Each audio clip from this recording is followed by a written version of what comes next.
The blazing sun beat down on my neck as we walked. It had to be at least 100 degrees and the Kentucky humidity didn't help the situation. My National Guard unit was drilling out at Fort Knox in the summer and we were on our last day of training for the month in the woods near one of the shooting ranges. The other medics and I had already qualified with weapons and were winding down with some conversation. The same usual bullshit, talking about late nights getting hammered drunk and every aspect of the sexual encounters we had experienced during the month prior. There was also the occasional spousal joke thrown in between. My friends, Specialist Jeremy North and Private Austin Rivers, had been by my side the entire time. We were relatively new at our unit and always got picked on accordingly, so we stuck together most of the time. It was about high noon and we were trying to think of ways to pass the time. The card games were getting old and the batteries were dead on our smartphones, so there wasn't really much else we could think of to do other than walk around and shoot the shit. "So how's your woman doing, Red?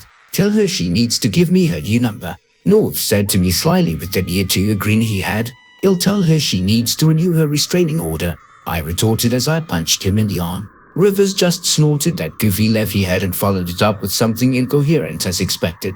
We walked over to the concrete building that housed the weapons to see if we could find someone to talk to or possibly charge our cell phones. Inside was Staff Sergeant Wake, a former active duty soldier who had made the switch to the Guard after 8 years of service. "How's it going, Sergeant?" asked Rivers as he closed the door behind us. "Hot as hell, boring as hell, and tired as hell," he replied. I had seen Sergeant Wake all day and that was a good thing. He probably would have given us some kind of bullshit work to do so we would look somewhat productive in front of the officers from the other companies there. We exited the building from there, realizing that we were dangerously close to receiving some kind of task, and began walking back to our tent. The tents were large and green with big flaps on all sides, as if they would have looked any different being army tents. From there we met about 25 other medics and started to pack all of the equipment up.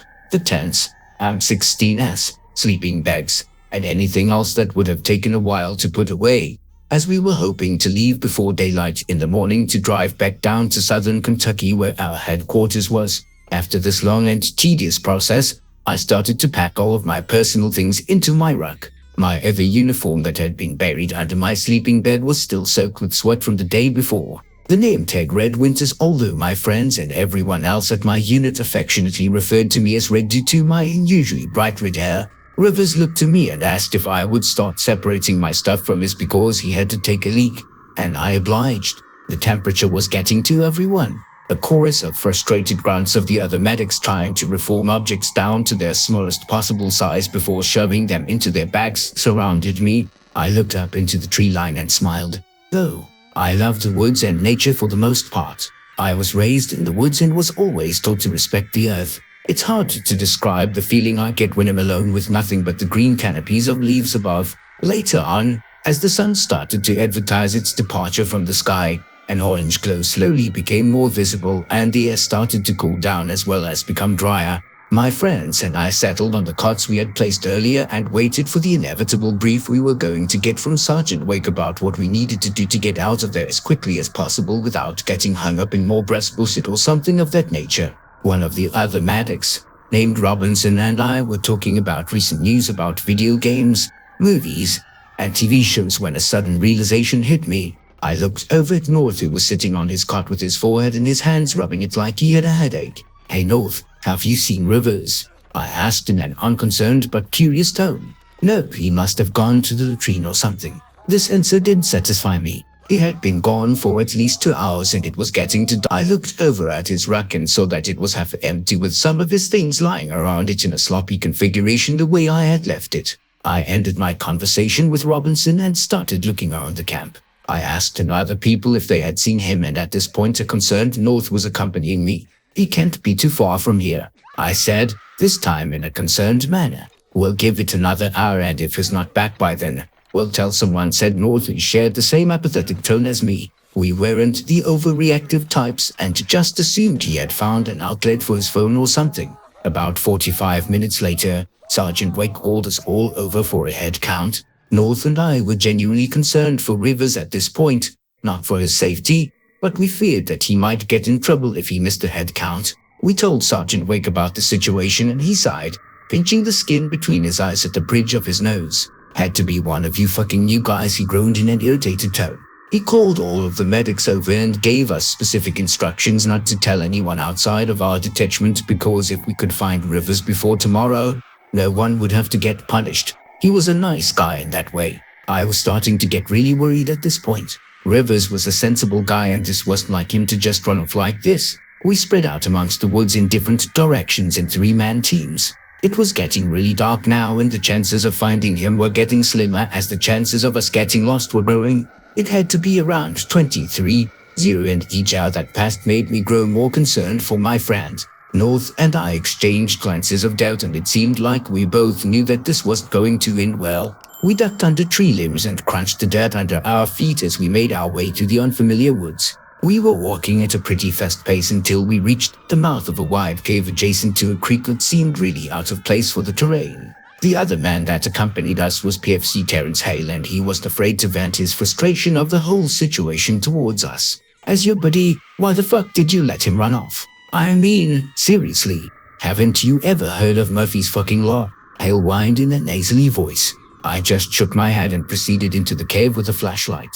The air in the cave was cool and moist, a relief from the summer heat outside. The three of us made our way further inside and continued our search, hoping Rivers would show his face sooner rather than later. Behind me were North and Hale looking in opposite directions of the cave as I looked straight ahead. Hale was still extremely agitated. I can't believe this shit. This has never happened before. I swear, if we find him and has just fucking with us, I will be so fucking. He trailed off. I saw him stop and hold his breath as he backed away from what I'd just seen. A feeling of dread crept up on me as possibilities roared through my head. I didn't want to look. I really didn't want to look. I pointed my flashlight hesitantly over to what had Hale so shocked and vomited. The lying on the ground in a pile was Rivers, or what was left of him. His torso was ripped wide open, exposing his lungs and heart, and his stomach and other organs looked like they had been eaten away. What once was the face of one of my best friends was now a pit of flesh dug into the semicircle that was his head, and that was all I had the stomach to look at. While we were American soldiers and had been trained to deal with shocking sights, this was nothing like I had ever experienced. I was sure that this was certainly a very large bear or a mountain lion or something that had done this, but I was very wrong. So very, very wrong. I let out a scream and North just stood there in shock as we tried to gain our wits. We had to get the fuck back to camp and tell everyone what had happened. We were starting out of the cave when we heard it. The low, bellowing moan of the thing that inhabited the cave. I froze. I had never been so disturbed in my entire life to hear sound. It was accompanied by footsteps that mushed the clay and mud underneath it as it approached.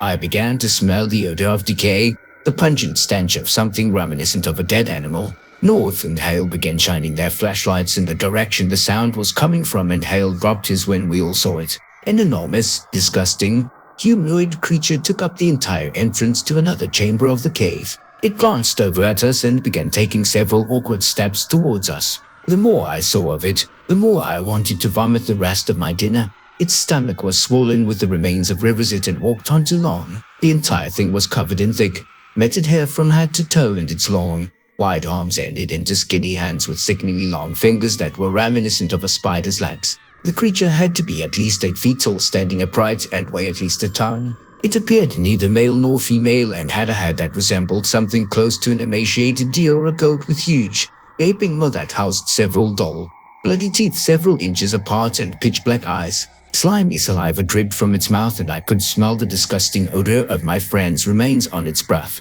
Hal fainted when he realized what he had seen. I wanted to as well, but I fought it as hard as I could, and then the room started to spin. I can remember the bloody scene of North and I trying to drag Hale out of the cave as that monster grabbed his legs and easily won the tug-of-war between us. As it got a hold of him, it lifted his body up by one leg towards its enormous mouth and in one crunching display bit his entire head off before proceeding to rip his limbs off individually. North and I started to fire at it with our M16 but to no effect. It merely flinched at the rounds and looked as if it wasn't even bleeding. We pounded through the woods towards our camp using pure adrenaline to push us. We had made it pretty far away from the cave, but something suddenly slammed into North hard and he fell. I heard the sickening crunch of his ankle breaking, accompanied by his scream of pain. I tried to pick him up and carry him, but I was still reeling from what had just happened and fell down myself. I eventually managed to lift him onto my back before I was struck with a large rock to my back. I lay there in agony.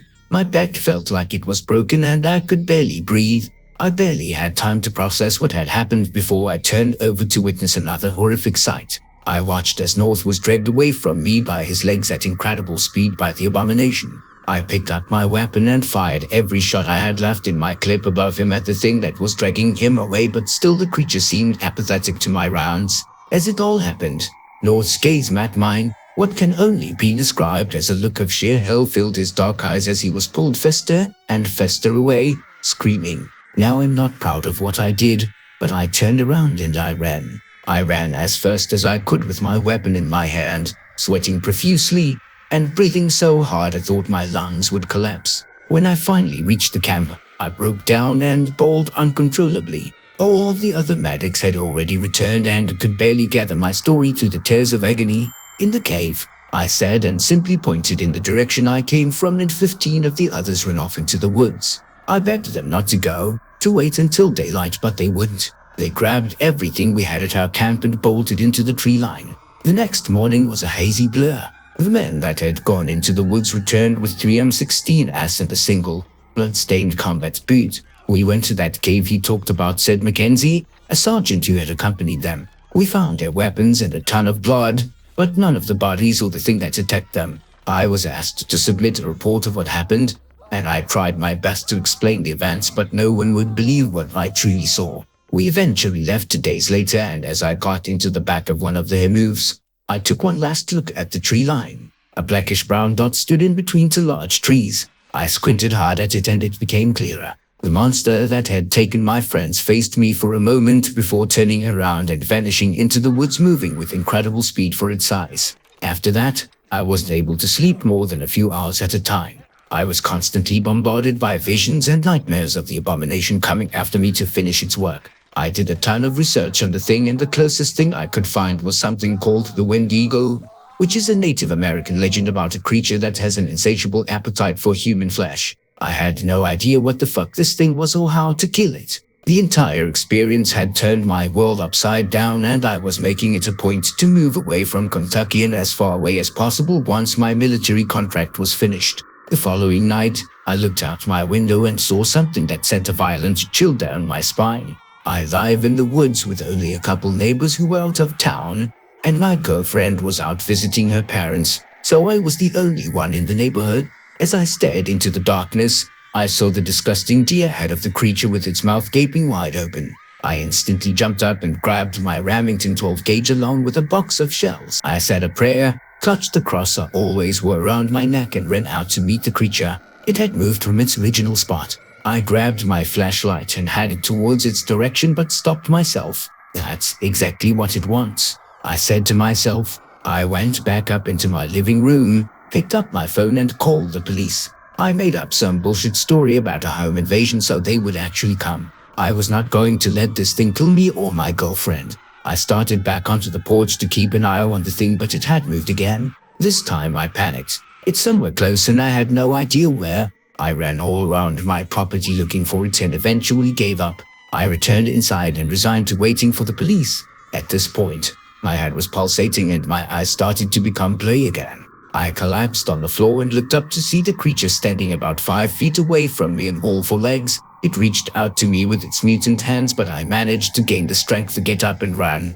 I sprinted outside and collapsed in the driveway, which ran parallel to a steep decline that led into the woods. The monster, now walking bipedal, became more visible in the light of my porch. It was a grayish color with wrinkled skin as if it had been soaking in water for days. Its matted hair contained bits of blood and flesh from its past victims, and its face was what terrified me the most. Its disgusting Baphomet face housed black eyes that revealed to be pits of where eyes should have been, which led me to believe that the creature relied off of its senses of hearing and smell to hunt. It crouched over my body and wrapped one long, bony hand around my face. Its skin felt like that of a squid's, and the smell made me want to vomit. This is it, I thought. My life is over. My survival from weeks earlier was just prolonging my death at the hands of this monster. It lifted me up with its second hand now wrapped around my torso as it moved to take a bite out of my neck when it suddenly stopped. The sound of police sirens was now very close. The thing apparently didn't like large groups of people and didn't want to get caught. It dropped me to the concrete and started slinking its way back into the woods. But I wasn't going to let it get away that easy. I ran as hard as I could and jumped down the decline after the creature. I barreled into the thing with all 200 pounds of my body weight and sent it careening down the hill. It was pissed now, and starting running back up the hill towards me with shocking speed. I barely had enough time to let out a buckshot right into its mouth as a slimy substance similar to pus shot out of the creature. I had hurt it. The creature wasn't pleased and grabbed me with both disgusting hands. It immobilized me as it began slowly lowering its gaping wide mouth towards my head. I fought it as hard as I could, but to no avail. Seconds away from certain death, I started praying. I prayed harder than I ever had before, and the creature stopped and threw me down. It backed away, writhing in pain like I had seriously damaged it. I began praying again. My Father, who art in heaven, hallowed be thy name. Thy kingdom come. Thy will be done on earth as it is in heaven. And starting walking towards it, blasting at it with the shotgun, each shot putting pursuing holes into its stomach and neck. As I advanced, the creature turned around and ran faster than it had in our previous encounter into the woods. I screamed at it with tears rolling down my eyes as it limped away through the trees with its impossibly big body. The past few weeks have hard. I've been to 3 funerals, gone through several police investigations, and I've barely been able to sleep.